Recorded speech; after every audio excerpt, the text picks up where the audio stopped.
speaker is a graduate from UP Diliman of Speech Communications. Nag-master naman siya sa UP Diliman ulit, Media Studies naman. She has been working for more than 10 years already sa Christian development work. And then 7 years of that was in Samaritana. And then she used to work at GMA TV Network. Alam natin yun, no? At saka, she was able to, that program is working at the moment. And also, she took up a short course on social media marketing naman. Right now, she's working as a communications officer in UP Manila. So, needless to say, she's very passionate about communications, right? And she's one of our core teams at YP, no? So we're very blessed to have her. And also,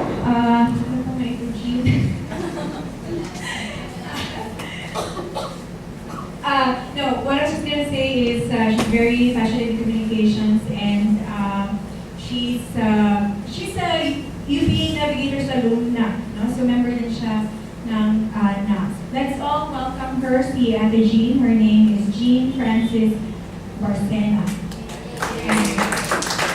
You ready? Okay, so we'll introduce her. Welcome, Ate Jean.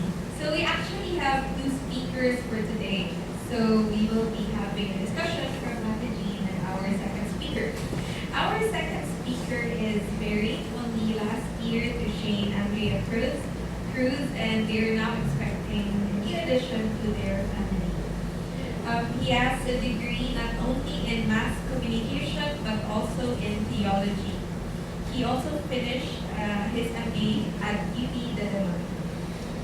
We actually have a very multi-talented second speaker. One of his professions is that he is a teacher. He teaches homiletics, contemporary theology, and Christian social work. Actually, we also know that he's a graphic artist as well. And he is also a youth pastor at Lord Zachariah Christian Baptist Church. Our second speaker writes columns for People's Tonight newspaper and is as well a segment producer and writer at 702 DZAS. Most importantly, he is the famous author of books Connected Ka Ba? How to Pray Kahit Lubag Ka Na, and Boring Ba ang Bible? And he has also other books. So without further ado, please help me welcome Ray Lamuel Crizaldo. So I'll give over the mic to you guys.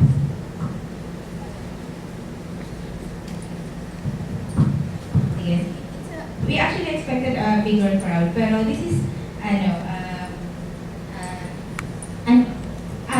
good enough crowd. Ayan, kasi we can have questions.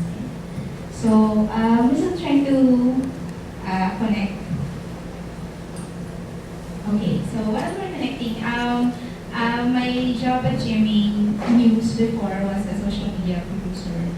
And that was for 1 year. I had, sa 1 year na yun, kasama ko si Jam, pero si Jam sa research, at matagal na siya, 5 years na no. But anyway, sa 1 year na yun, between April 2015 to May 2016, there were two social media phenomena that happened. Can you guess what? Yes, that's one. And the other one is, yes, April 2015 to May 2016. In the Philippines lang. Elections, yes. That's one. Isa pa nga. Dalawa kasi. Isa pa. Aldab. Ano ba? Oo. So, Aldab is a phenomenon because sumabog yung Twitter dun sa mga times na mag-meet sila, ganyan. So, I think umabot sa 37 million tweets. Or almost 40 yata. So, sila yung biggest na number of tweets in 24 hours. So, na-witness ko siya and I'm very fortunate to be able to be in the team, a social media team during that time. Ayan, there we go. So, sabi niya, Ray, bakit mas malaki yung pangalan niya? Sabi ko, wala lang. Wala naman kung ano. Walang gender discrimination, wala anything. Ayan, so.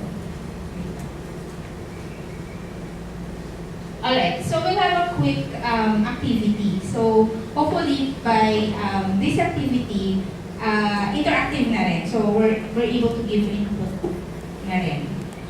So, agree or disagree? So, I will ask some of you to answer.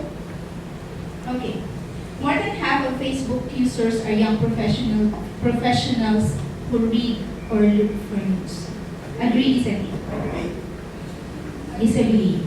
Agree. Okay. Mas malakas ang agree. So, Agree. Disagree.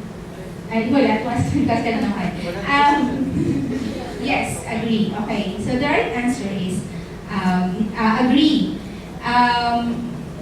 But in 2016, last year by figures ko, 63% of Facebook users, especially here in the Philippines, are young professionals. So let us who read and do for news. So it's not just a tool or a platform for connection, but also a platform for information, looking for information, for people looking for information. Alright. When I post something online, I solely own that information. Ako lang. Agree, disagree? Disagree. Yes, why?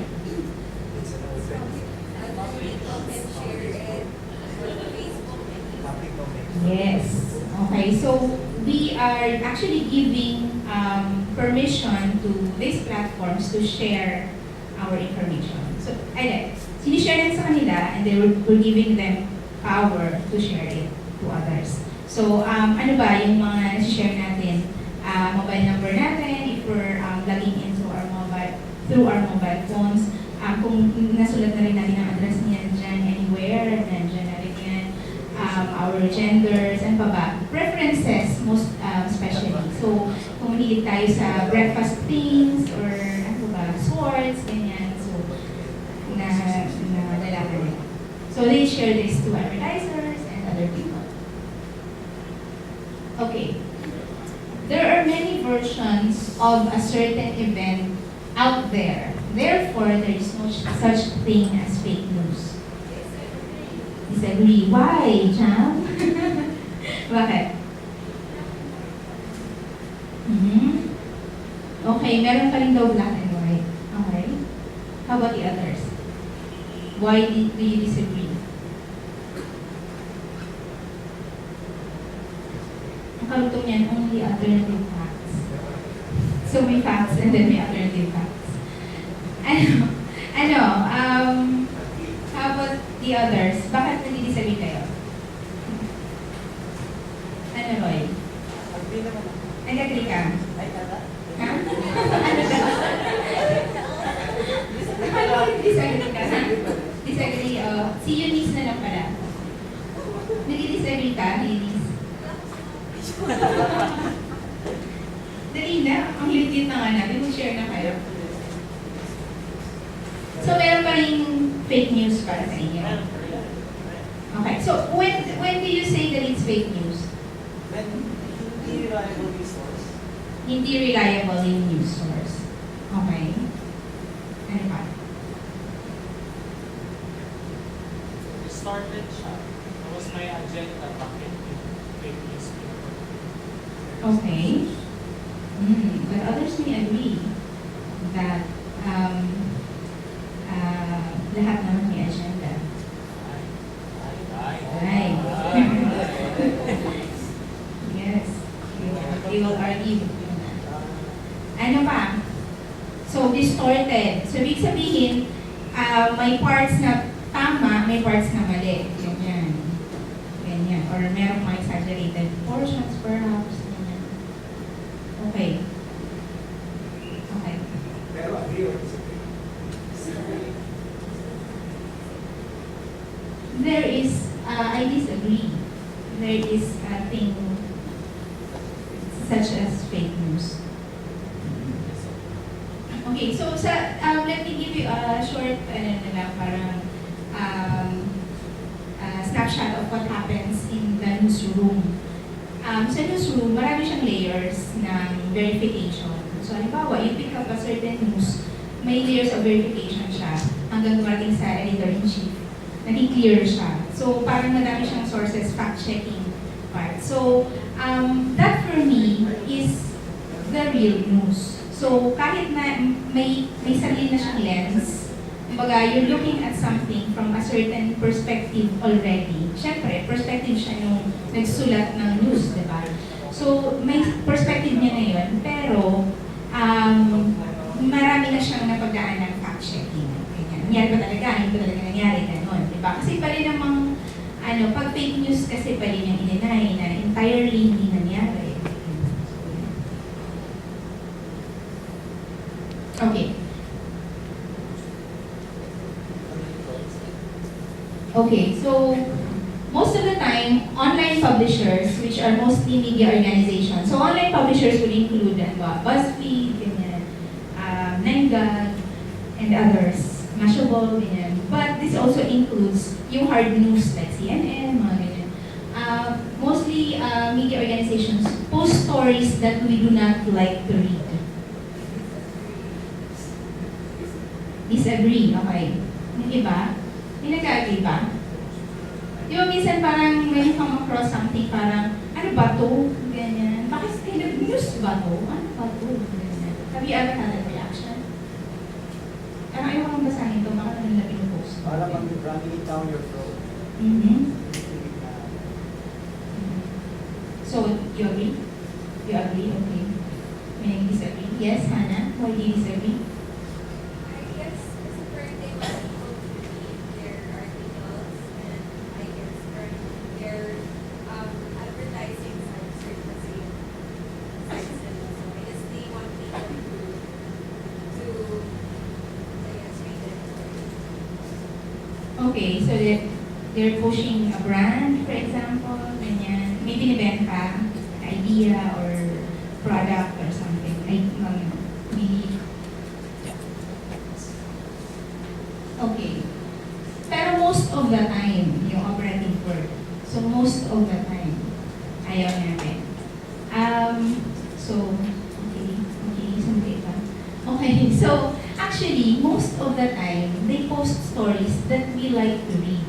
So, they don't, kumbaga, they give us what we also ask for. Parang ganon. So, kaya mahalaga na we ask for good stuff para they give us good stuff. So, how do I know this? In my previous job, we have a real-time monitor of what people read, as in real time. So, gumagalaw yung stats, like, by the second. So, so makikita mo na people, at sasabihin nila, ay nako, yung mga at marami ko comment about show, ano ba, ganito, si Ding Dong nagugas ng pinggan, nung nagpakasal sila niya, diba? So, nagugas siya ng pinggan sa bahay. Tapos, ang daming comments, ganyan, ano ba yan? Who wants to know, diba? Na naghuhugas siya ng pinggan sa bahay, ganyan. Pero, siya yung top story namin. Siya yung pinakamaraming nagbabasa at that time. So parang, sasabihin nyo, hindi, parang nobody wants to read that. But why are you reading that? So, kung nag-reflect siya dun sa top, ibig sabihin, you want things like that. So, the tendency of the media organization is to give you more things like that. Ganon. Okay? So, minsan, i-assert din natin yung right natin bilang audience na we want, tas yun, parang sabihin nila, ano ba yan? Yung ekonomiya ng Pilipinas, you don't write, you don't put out stuff like that. Tapos pag nag-post ka naman na something about the economy, wala naman siyang engagement, kakapiranggot yung nagbabasa. Wala siya eh. Doesn't make it to the top 20 or something. So, ganon. So, that also applies to other things, di ba? So, mga vlogs, ganyan-ganyan. Ano ba? What are the things that we read? So, medyo evaluate din natin yung sarili natin, no? And what are the things that we complain about? Parang ano ba yan? Ba't may ganyan? Tapos binabasa naman natin, guilty pleasure. So, wala nakatingin, babasahin natin yung story tungkol kay Daisy. Mga ganyan. Sorry. Mga ganyan, ni Daisy. Mga ganyan. So, di ba, what are the things that we ayan. Alright. I'd like also to add that there are yung Facebook and also Instagram and Google, they have learning algorithms. So, ibig sabihin, if I search, for example, paano ba? If you go online right now, if you're on Google right now, and you type navigators, ganyan. Navigators Philippines, ganyan. What will show up in my search results will not be the same as what will show up in your search results. Kasi may learning algorithm siya. So, makikita niya kung ano, what you have been searching for the last, I don't know, maybe 5 years or last year, last few months, kung ano mga pinatatype mo doon. So, magkaiba yung search result nating dalawa, definitely. So, for example, if I type La Union, baka mag-show up sa akin mga vacation places. Tapos sa ibang tao, if you type La Union, baka mag-show up, ano ba? Ano ba meron sa La Union? Ano, sorry? History, ganyan. History ng La Union. Kasi historian ka pala. You like to read stories, history stuff. So, magkaiba yung lalabas sa search results natin. So, in the same way, ganun din siya sa Facebook, ganun din siya. So, nag-learn siya. So, the more, for example, I like things that are connected to extrajudicial killing, it will give me more of that. The more I comment on certain issues that are related to a particular thing, it will give me more of that. So, halimbawa, like ako ng Milo, like ako ng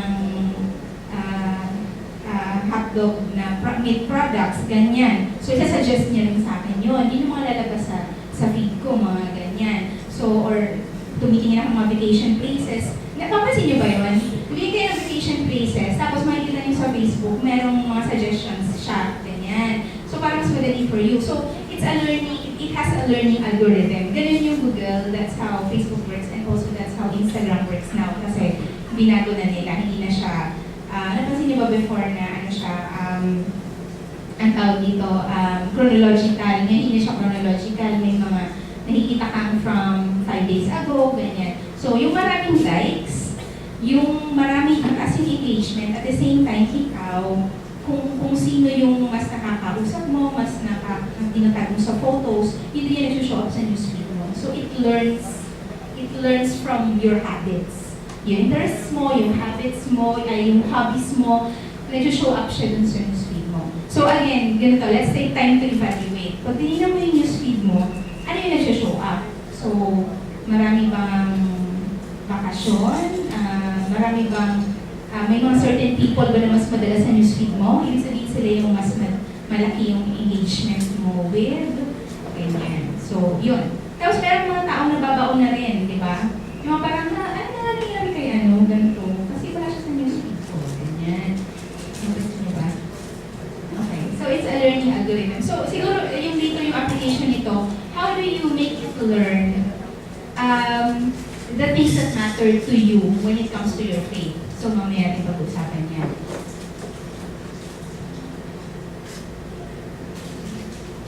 Okay. When majority of my friends post or tweet the same opinion, that opinion represents the popular view, so I should probably agree with them. Okay, so kunyari lahat ng Navs, nag-tweet sila ng tungkol sa family camp. Ayan, yun na lang. Tungkol sa family camp. Tapos gusto nila, excited sila pumunta sa family camp. Ganyan. So, naisip ko, siguro yun yung popular view. Excited yata lahat ng Navs pumunta sa family camp. So, nag-agree na lang siguro ako kasi lahat sila excited. So, siguro dapat may excited din ako. Ganyan ba dapat? Do you agree or disagree? Agree? Okay, agree daw. That's a popular view. Whatever you see, that's a popular view. Yes, agree. Okay. It will probably be applicable to Twitter. Yung mga nagtitrend, that's probably the popular view and what people are thinking about right now. Tapos when you click, makikita mo yung sentiments nila about a certain thing. But, again, let's go back to the learning algorithm. So, for Facebook, possibly not. Ganyan. Dahil lang siguro nilike ko yung family, nilike ko yung marami sa mga friends ko na tinatag ko, sila yung mga excited. So, pag ilinan mo yung newsfeed ko, nakikita ko na lahat sila excited. Ganyan. Pero hindi ko nakikita, hinahide ng Facebook yung mga friends ko na hindi excited pala. Ganyan. Na possibly mas marami. So, again, learning algorithm. So, not everything that we, not the majority of opinions in our news feeds is the majority opinion. Okay? Ibig sabihin, that shouldn't shape how we think. Ganun din. Kasi minsan, paano tayo bandwagoning, di ba? Padala tayo. Parang, ay shucks. Yun ito yung iniisip nila. So most probably, ito yung popular, ito yung tama. Ay, dapat ganun na rin. That's how I should feel or think or, So let's apply that to other issues, for example, in the country as well as our faith, di ba? When there are things that challenge our faith, tapos yun yung very popular sa news feeds natin. Tapos sabi natin, naku, mukhang yun yung popular, so kailangan yata sumunod ako. Baka hindi. Baka some of the people you know, but hindi lang kayo masyadong nag-drown out lang sila. Yung opinion sila nag-drown out lang ng mga people that you engage with or closely kasama mo right now. Baka nag-drown out lang, baka hindi yun yung popular opinion. So medyo mag-rethink tayo. Ayan, ano pa? Okay. Alright. I can easily tell if a post or tweet is true or factual or not. Can you easily tell? Sino na biktima na dito? Nag-share tapos mali pala. O nag-react tapos mali pala. Ayan. Nag-react tapos mali pala. Walang pasok daw. Ayan. Nagpakalat ng maling informasyon. Nagsabi na walang pasok. Okay. May confession ako last night. May nakatawa. May napagsabihan ako. Tapos yung palang post na pinag-reactan ko, ay last year pa. So, ang dami ko na nasabi. Ang dami ko na opinion tungkol sa buhay niya. Yun pala last year pa yung post na yun. Tapos sabi niya, ate, ganyan. So, sabi ko, sorry na. Mabilis ko mag-react eh. So, pero hindi pala. Ano ba yan? Hindi ko na yung na-update. Nakakahiya. Okay. Also, there's such a thing called confirmation bias. Minsan, our brains are wired so that we believe things kahit na yung ebidensya, sinasabi na sa'yo na hindi, pero ikaw naniwala ka na oo. So yung basa mo sa isang bagay, kahit nasabi niya hindi, basa mo oo. Ganyan. Minsan ganun tayo, i-denial tayo. Ang tawag sa kanya sa news ay may confirmation bias. So, minsan ganun, di ba? Parang mapapansin niya yan eh. So, ang hirap minsan para i-convince yung ibang mga tao na, guys, ito pong site na to ay fake news yan, ganyan. So, hindi talaga sila, maliindigan sila na hindi talaga fake news yun.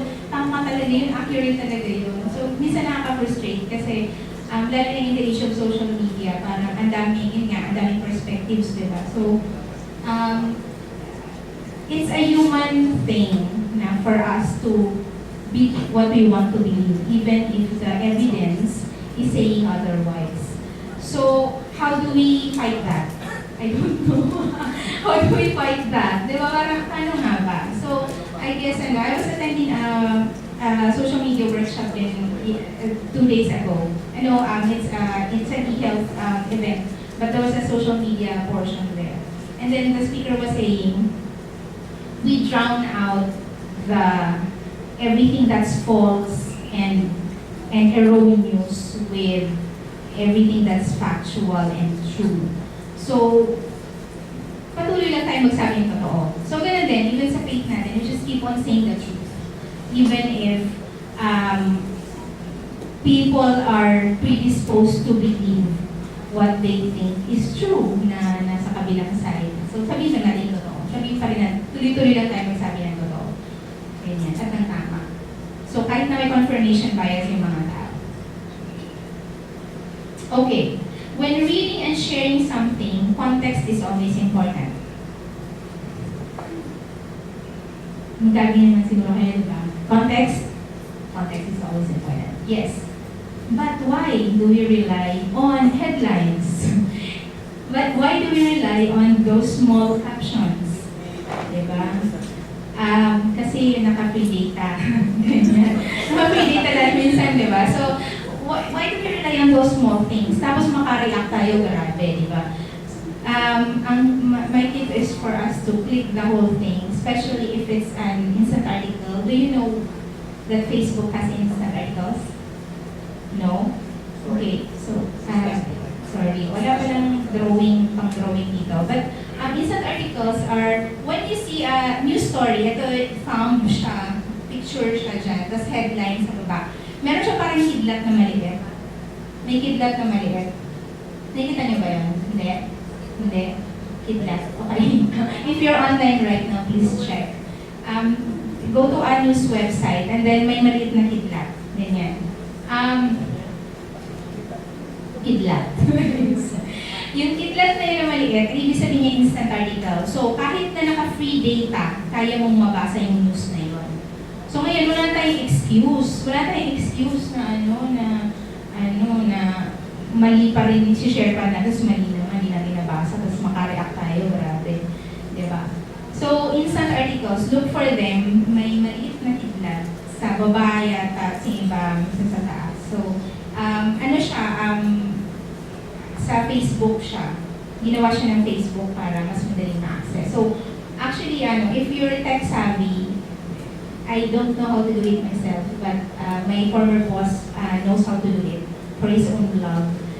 You have to configure its Facebook page, and then may configuration and tweaking din na gagawin ka sa blog mo, and then you will edit it somehow. And then you're able to write articles that have instant articles, making that na din.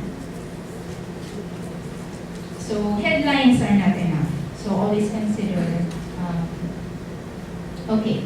So social media is an all-powerful tool that has taken over our lives. Agree. Okay. All-powerful talaga? Okay. So medyo hati dito, no? Siguro may mga nag-agree, mga disagree. Ako, I'd like to take the disagree stance. Kasi naniniwala ako na it's still a tool. We human beings will still have it's still our call kung ano gagawin natin sa tool na yon. Gagamitin ba natin siya o magpapagamit tayo? Yun yung tanong, di ba? So, do we let it take over us? Kasi naniniwala ako sa agency. Are you familiar with agency? The concept of agency? No. Agency means may kakayahan ka, may kapangyarihan ka na baguhin yung isang bagay. So may agency tayo. Hindi tayo nanatiling powerless na para tayong mga sponge na social media, ganyan. Wala na kayong gagawa, we succumb. Ganyan. We have the power to actually control even our social media use. So if it's taking over your life, like, napapansin mo, 2 oras, 3 oras, 4 na oras ka na palang, nagsascan ng newsfeed mo, nagagawain ko rin yan. I catch myself sometimes, ganyan pa, ulit-ulit na lang, tapos tingnan ko, ano pa bago ganyan. If you catch yourself, tell yourself, this is just a tool. So, what I will do with this tool will depend on me. So, ikaw pa rin yung may control. So, self-control, fruit of the spirit, self-control. Okay, so one way that some believers are actually trying to yung the takeover, is having a social media fast. Diba? Have you tried a social media fast? Yes. No? Yes. I have not. But I would love to have a social media fast. Yung iba daw siesta. Yung siesta ba rin, may lang, like, really short. Gano'n ka siya kasi? Fiesta is nap time sa... Nap time. Oo, diba? So, ganun lang. Parang within the day, meron ka ng breaks. Ganun. Okay, so, social media siesta. Yung iba daw, Sabbath. So, so one day at least, diba? Mag-ano naman, mangilin tayo. Tayo ng social media. Okay. So that it does not take over our lives. Okay, so some very quick stats lang. Some very quick stats. Ito, sobra may hit pa. July 2017, yung data. 104 million na pala tayo sa Pilipinas. Ang internet users natin ay 69 million. Active social media users are 69 million din. Mobile subscriptions ay 129. Mas malaki pa kaysa sa population natin. Yung mobile subscriptions natin. So that means some of us actually have 2 or 3 phones and subscriptions. Ayun, 126 the percentage. And then active mobile social users is 59 million. So ang laki, 59 million. So it's important to think of how to reach the people who are using social media via mobile. Okay, so web traffic, ano lang to, bilis lang. Laptops and desktops pa yung pinakamalaki, pero not far behind is the use of mobile phones. Okay, so Facebook. We have 69 million users. 86% are accessing via mobile. 43% are using Facebook each day. And then 54% are female, 46% are male. So yeah, konti lang difference. Okay, and then there's also another study. Second screen device in the Philippines is the mobile na, siya yung top. So yung next to TV na special jam. TV. So second screen meaning we actually use our mobile phones while watching TV. So multiple screen na kasi tayo ngayon. Hindi na tayo, parang napupore tayo kapag nanonood lang tayo TV. Isa lang yung screen natin. Dalawa, tatlo tayo mag-screen. So kung dalawa yung mobile natin, dalawa. Ganun ako rin. Dalawa yung cellphones pa. So, ayan. Yes, sure. Are you getting your social media data from those groups like Facebook to share with you the number of users and mail and email? Or is that a third party? This is from We Are Social. We Are Social, yes. It's a company, social media company based in Singapore. So they have a parang worldwide We Are Social, and then We Are Social Singapore that studies Asia, social media consumption. Alright, so sila yung, I think they are the most credible. Sorry.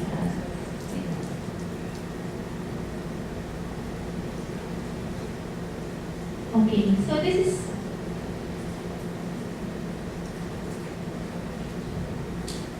is also from We Are Social, but this is from 2016. We held also a workshop last time sa FEBC. And if you will notice very quickly, ang Pilipinas, nandito siya. January 2016 yan, nandito siya. Isa siya sa mga pinakamabagal ng internet. Diba? Who's number 1? Manggit. Yes po. Ano ba yung napalita noon na parang merong foreign company na papasok sana tapos pinipit ba ng growth? Oo, pero hinarang nila. So, hindi siya nangyari. Okay. Tapos time spent, yes po, yun. Pero hindi pa rin I don't think nagbago to drastically. Kasi last year pa lang. So hindi naman ito nagmasyado nagbago. So mabagal pa internet natin, that's still the reality. Time spent on the internet, kahit mabagal ang internet natin, Pangalawa tayo Grabe. sa addict sa internet. Ano ang una? Vietnam? Sorry, hindi ko makita. Sorry. Maliit siya. Brazil. So we are social ulit. And then I have another date. Brazil? Tapos pangalawa na yun? Wow!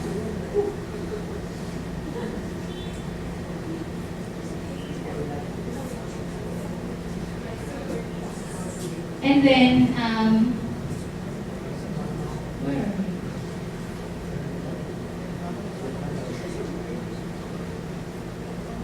Can you see? No.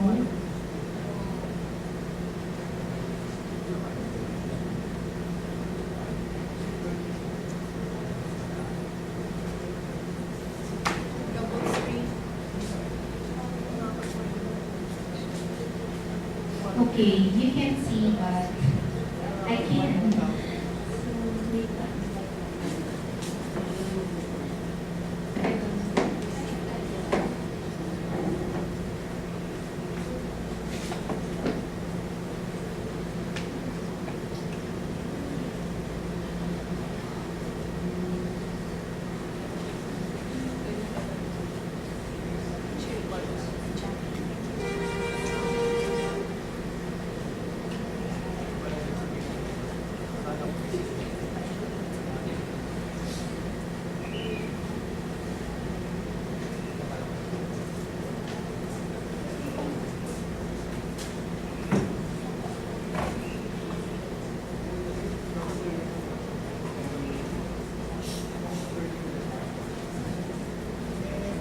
Ayan, so nag-ano siya, nag-hang siya. Ayan. Tapos ito, time spent on social media. Ayun na nga, number 1 na ang Philippines. Social media where ayan, average number of hours that social media users spend using social media each year. I won't show the other one, pero ano, ang top niya ay Facebook. So ano, pag because we know that we are voracious consumers of Facebook, what are the opportunities then of for us as believers? Diba? So dahil nandyan lahat sa Facebook ng mga Pilipino, what do we do? What are the opportunities for us?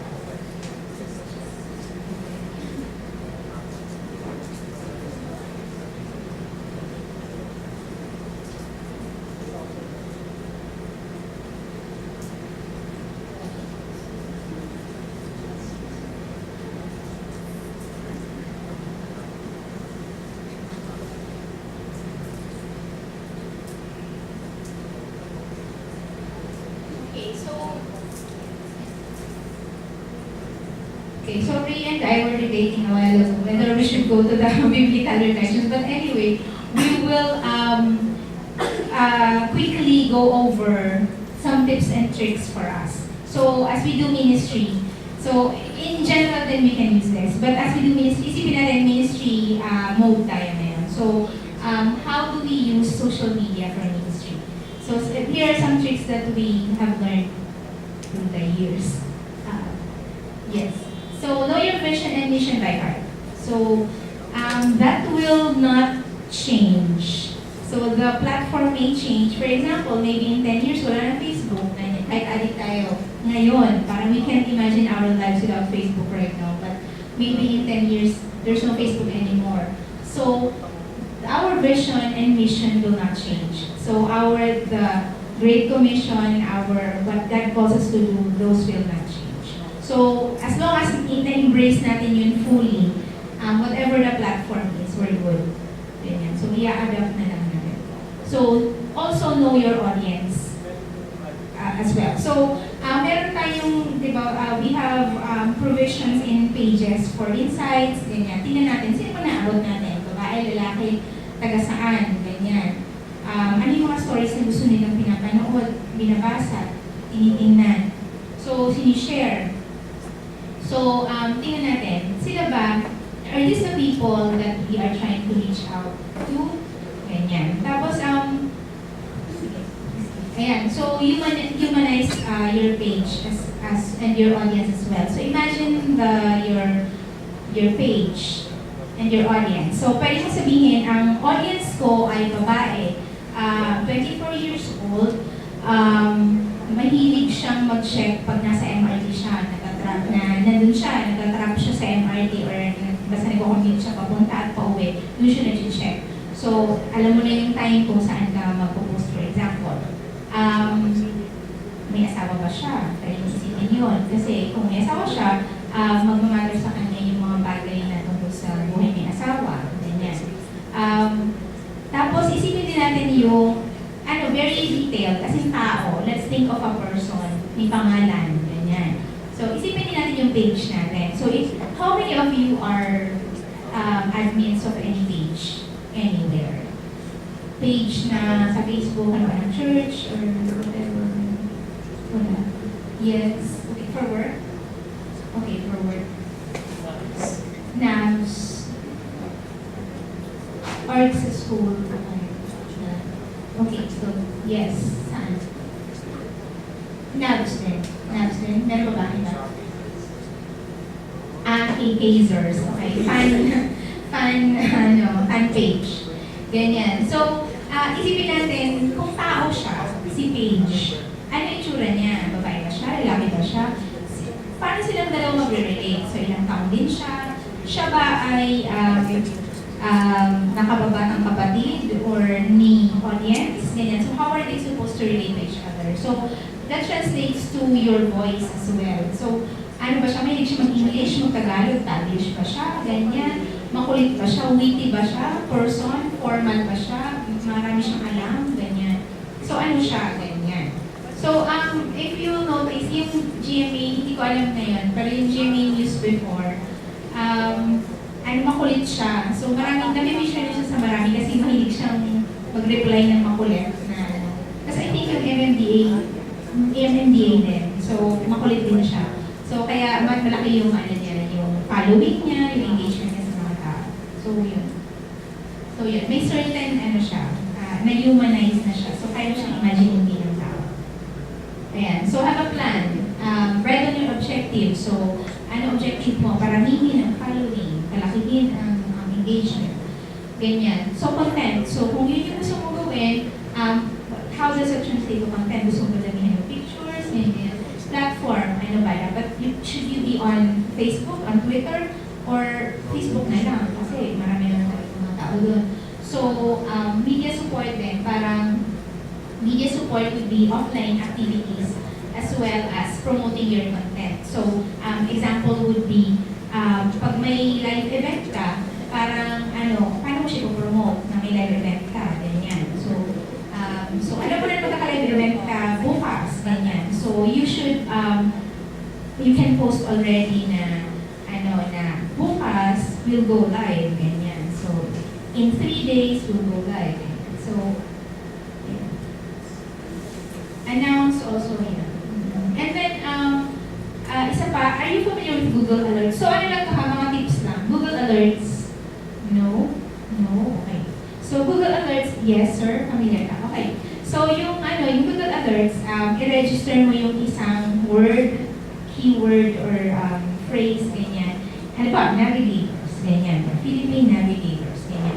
I-register mo. Ay parang, pag merong nag-show up na ganyan anywhere in the internet, sisendan, i-email ka na ni Google, sasabihin niya sa'yo, there was something written about that. So, i-click mo siya. So, makikita mo, ay, interesting to. May nag-share pala ng natin, ng activity natin, ganyan. Or, ay, may masama palang sinabi, yung ibang tao tungkol sa Navs, ganyan. So, pang-monitor mo siya. So, yun. Social is powered by content. Yeah, social is powered by content. So, social media is powered by content. So, you have to publish consistently maraming content. At saka, craft headlines that attract readers. Tapos, i-vary mo rin yung content. So, may video, may picture. Ayan. And then, measure your impact. So, pag nakita mo na parang, ayan, I plan to share ng pag mga ganito, or ang taas pala ng as an example I could give right now, we had a doctor to the barrio na feature yung story niya, kapartner siya ng office namin. So one of the doctors at the bars that we're working with, na-feature yung story niya sa Wish Ko Lang. Tapos ang gumanap si Alden. So syempre, parang I had to take advantage. Kasi si Alden Richards, yun, laki-laki na social media following niya. So parang we had to plug na, manood kayo, ganyan. So ang daming mga Alden fans na nag-share ng post namin, nag-react, ganyan. So, yun. So, they know, so sasagutin na lang namin na to know more about our projects, blah, blah, blah. So, nasakyan mo siya in a way. Ganyan. So, pag mga ganun, take advantage. Ayan, so for Facebook, specifically for Facebook, silang quick cut, ilagay mo na lahat. Ayan. Okay, mobile first. So, sabi nga ng aming isa sa mga mentors na